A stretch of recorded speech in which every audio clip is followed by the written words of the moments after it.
अस्सलाम वालेकुम दोस्तों, मुबशर बरसी भरा तुहाडी खिदमत च हाज़िर है। दोस्तों अज तुहाडे वास्ते कबूतरां दी वीडियो बना के ले आया वां। दोस्त ने मेरे बहुत अच्छे ते इन्हां ने कुछ चंद कबूतर रखे हुए ने, लेकिन माशाल्लाह कबूतर बहुत अच्छे रखे ने। इन्हां दा तुहानूं शौक करवाने आ।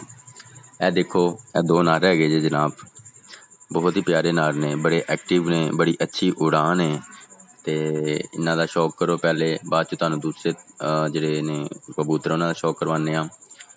ए चेक करो जनाब, तुहानूं दस्सिया चंद पीस ने और बहुत ही आला किस्म दे ने। इन्हां च एक टैडी कबूतर है, तुहानूं मैं विखाना वां। ए जिहड़ा नस के आया ए कबूतर दी एक मादी दे पिछे ही हैगा वे। ए देखो, ए जिहड़ा खुरक रहा ना कबूतर इंदी बैक साइड ते, ए अपना टैडी कबूतर है।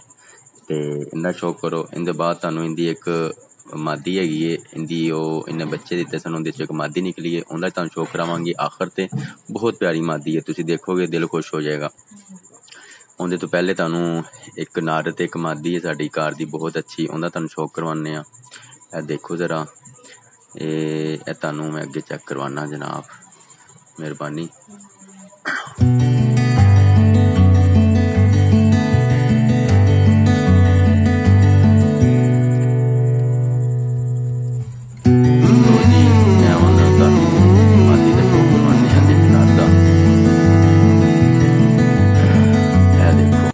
जनाब है अपना नर, इंदी अख देखो, यह जोड़ियां च पाया है। बहुत प्यारा जानवर है जनाब, अख का शौक करो जरा नज़दीक हो के। ते इंदे पर हैगे ने, इनू असल च ना पट्टिया होया सी ते हुण सर हो रहा है। ते इंदी दुंब है, इंदे नाखून तुहानूं वहाने आ। अपने नाखून चेक करवांदा नहीं जल्दी, लेकिन कोशिश करने तुहानूं वहा सकीए दोस्तां नूं। ते ए देखो, ए नाखून ने लंबे लंबे और खुश्क नाखून ने जनाब। ते इंदी हुण तुहानूं अगे मादी दा शौक करवाने जनाब। ए मादी इंदी आ गई जे, बिल्कुल उहदे नाल दी जे मादी। थोड़ा जिहा कोई 19-20 दा ते फिर तुहानूं पता है दोस्तों फर्क होंदा ही है, लेकिन माशाल्लाह पर जोड़ा बहुत अच्छा मेरा है जोड़ा, अल्हम्दुलिल्लाह अल्हम्दुलिल्लाह।